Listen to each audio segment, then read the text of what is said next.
Bonjour et bienvenue sur la chaîne Twitch Actis de l'information jeunesse. Je suis Julien, je suis informateur jeunesse au point information jeunesse Hautefeuille, situé 19 bis rue Hautefeuille dans le 6e arrondissement au métro Odéon.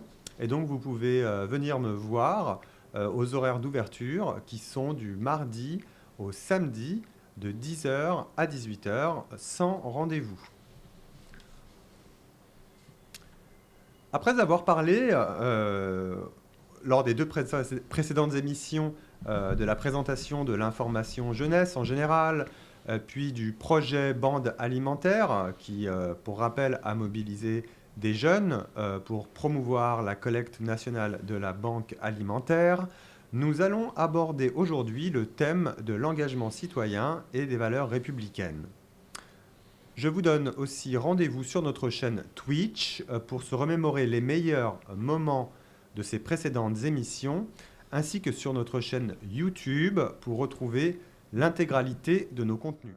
Donc aujourd'hui, je vais vous présenter deux dispositifs de la ville de Paris qui nous semblent de nature à favoriser l'engagement citoyen et les valeurs républicaines, le BAFA citoyen et le CPJ.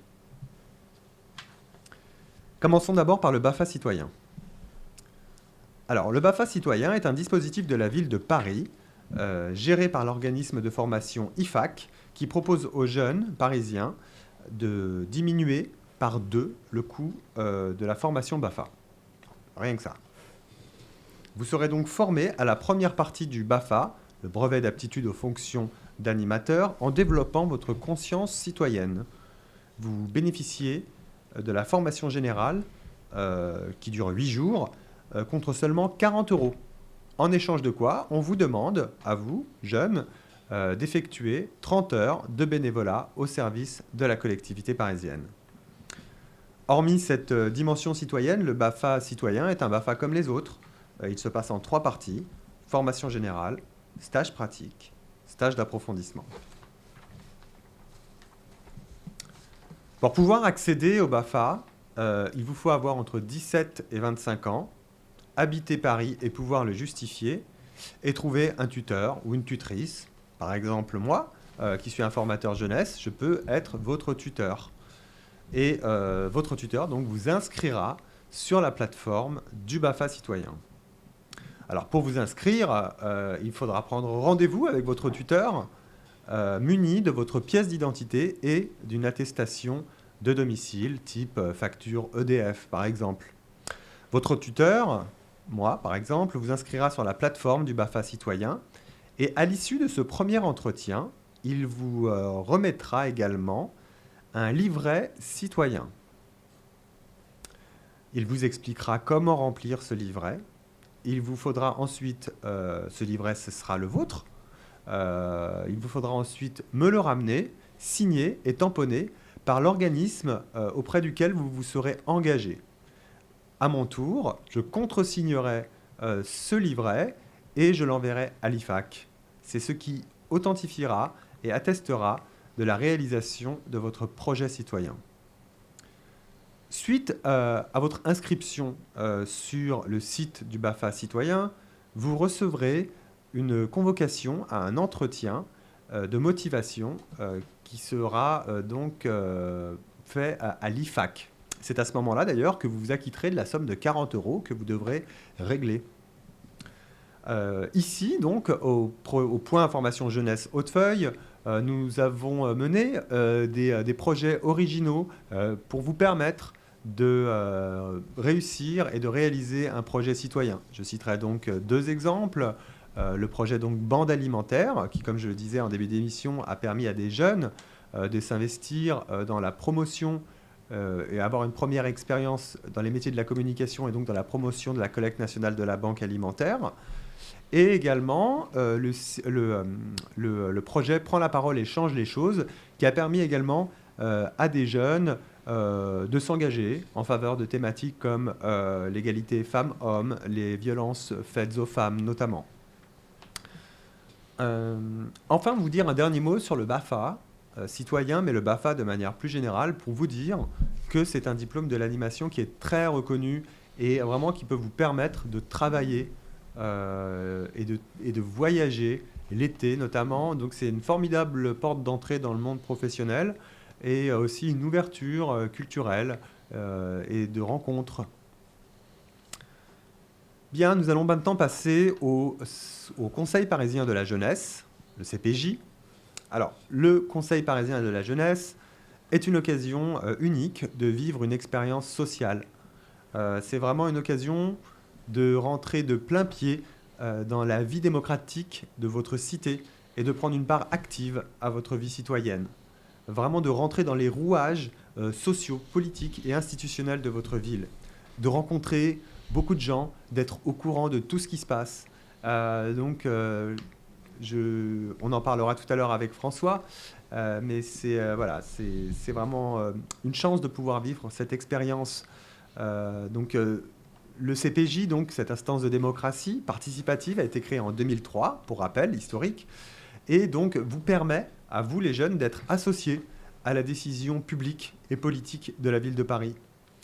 Donc le CPJ a un pouvoir consultatif, de réflexion, et également est force de proposition. Il rend des avis. On en parlera certainement tout à l'heure avec toi, François. Oui. Alors, pour pouvoir candidater, il vous faudra remplir un formulaire en ligne qui est lancé chaque année par la ville de Paris sur le site de Paris, paris.fr.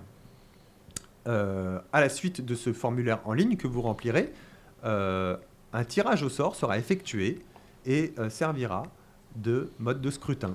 Donc les élections se font au tirage au sort. Le Conseil parisien de la jeunesse, c'est 100 conseillers avec une parité stricte qui est respectée, 50 hommes, 50 femmes, élus pour un mandat de 2 ans non renouvelable et qui sont âgés de 15 ans à 30 ans.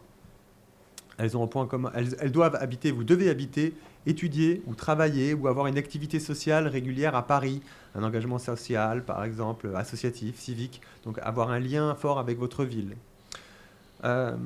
Être élu au Conseil parisien de la jeunesse, c'est aussi un investissement. Il ne faut pas que candidater, puisque votre candidature, si elle est retenue, implique des conséquences et donc un investissement. Vous devrez donc vous engager à participer à des réunions qui ont lieu en soirée à l'hôtel de ville de Paris ou au quartier jeune. Vous devrez également vous réunir en formation plénière 2 fois par an dans l'hémicycle du Conseil de Paris, sous la présidence de l'adjointe à la mairie de Paris chargée de la jeunesse, Hélène Bidard. Alors oui, c'est contraignant, mais c'est vrai aussi que votre investissement sera évidemment fonction de votre motivation. Évidemment, tout dépend en fait de l'intérêt que vous saurez tirer de cette expérience. Et je pense qu'il y a autant d'expérience, on en parlera avec François, et de types d'investissement que de conseillers. Eh bien, nous allons maintenant donner la parole à notre premier invité du jour, François Leboeck. Bonjour François. Rebonjour. Rebonjour. Alors, pour parler d'engagement citoyen, de valeurs républicaines, j'ai d'abord commencé par te demander de choisir une petite carte au hasard, une image, une fiche imagée, pour te demander en fait la question suivante, pour nous dire un petit peu c'est quoi pour toi l'engagement à travers cette petite carte que tu as choisie. Alors, est-ce que tu pourrais nous dire quelle carte tu as choisie et on t'écoute. Donc là, par hasard, je suis tombé sur une carte pour la lutte contre le dérèglement climatique. Donc on voit que c'est un mouvement de jeunes qui est parti de la célèbre maintenant Greta Thunberg. Donc ça a créé des mobilisations de jeunes tous les vendredis, des manifestations de jeunes qui n'allaient pas à l'école. Donc c'est une sorte d'engagement quand même, de dire je vais sécher une journée de cours pour une cause telle que celle du climat. Moi, j'ai participé à quelques marches pour le climat le samedi, et c'est une cause qui m'est chère aussi. Il y a une autre carte, j'en ai quand même pris une deuxième. Ça concerne le respect en fait entre tous. On est tous égaux, donc c'est aussi une valeur républicaine.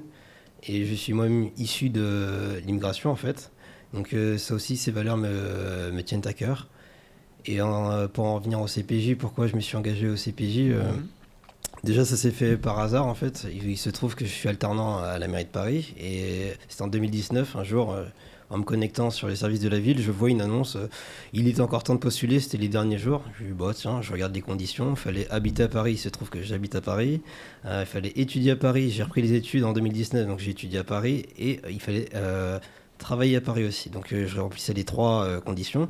Donc je me suis dit, bon allez, je tente le coup. Donc comme vous l'avez précisé tout à l'heure, j'ai rempli le formulaire.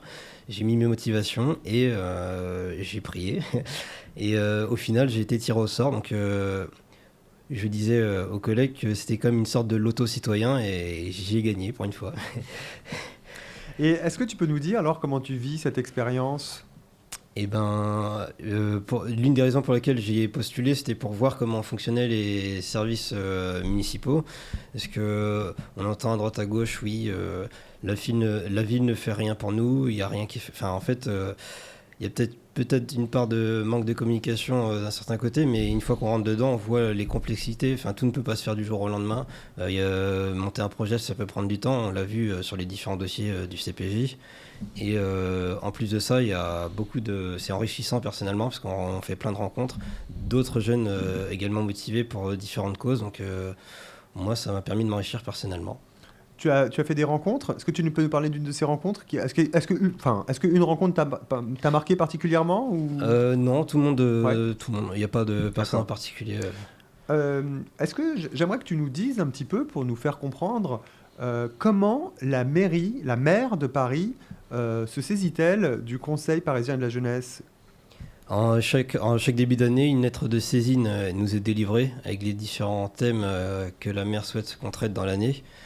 Et là, la nouveauté de cette année, c'est qu'il y a eu ça c'est suite au Covid, parce qu'on avait des difficultés à se retrouver en fait. Donc il y a eu des commissions qui ont été mises en place. Donc il y en a 5.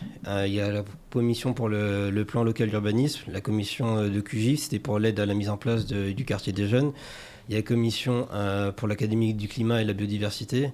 Il y a la commission pour le budget participatif et également la commission pour le vœu. Et le vœu qu'on a choisi cette année, c'est sur l'alimentation. En fait, l'alimentation durable est en accès pour tous, surtout les jeunes étudiants et les jeunes travailleurs, et précaires aussi.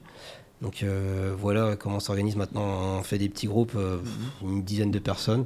On travaille sur des sujets, enfin n'importe qui peut y aller, mais là, au vu de l'expérience, on est une dizaine de personnes par commission. Et on travaille chacun de notre côté sur différents sujets. Après, lors des plénières, on fait un retour à l'ensemble des autres membres. Après, bien sûr, en ligne, sur le réseau, on a des documents en ligne. Donc tous les membres, à n'importe quel moment, peuvent consulter les travaux qui sont effectués. Et chaque commission peut rencontrer des associations ou des personnes en lien avec le sujet concerné. Est-ce que tu peux nous dire également, parce que le CPJ évolue, Oui. il y a des ambassadeurs maintenant. C'est quoi être ambassadeur au CPJ? Donc on avait constaté, en fait la promotion de l'année dernière, on nous avait demandé notre avis, on avait constaté qu'effectivement on était trop centralisé, en fait il y avait un manque d'ancrage territorial au sein des arrondissements, donc c'est pour ça qu'il y a eu l'idée de créer des ambassadeurs du CPJ en local, en concertation avec les mairies d'arrondissement. Pour l'instant ça n'a pas encore été mis en place, ce sera pour la rentrée prochaine, enfin le mois de janvier prochain ça sera mis en place. Donc des membres du CPJ, en fonction de soit c'est un arrondissement qui nous tient à cœur, soit c'est l'arrondissement où on y vit, on pourra volontairement se proposer d'être ambassadeur au sein de cet arrondissement choisi. Merci François. Voilà, cette émission est terminée. J'espère qu'elle vous sera utile et que vous aurez mieux compris ces deux dispositifs, BAFA citoyen et CPJ, et que vous aurez également pu vous faire aussi une idée sur qu'est-ce que s'engager aujourd'hui quand on est jeune ou sur le diagnostic qu'on peut avoir. Nous nous retrouverons donc le vendredi 14 janvier pour une émission spéciale QJ. Nous présenterons le QJ, donc le quartier jeune, ouvert depuis septembre 2021 à la mairie du 1er arrondissement, et on détaillera ensemble deux dispositifs, Paris Jeunes Vacances et Quartier Libre. D'ici là, portez-vous bien et rendez-vous en 2022.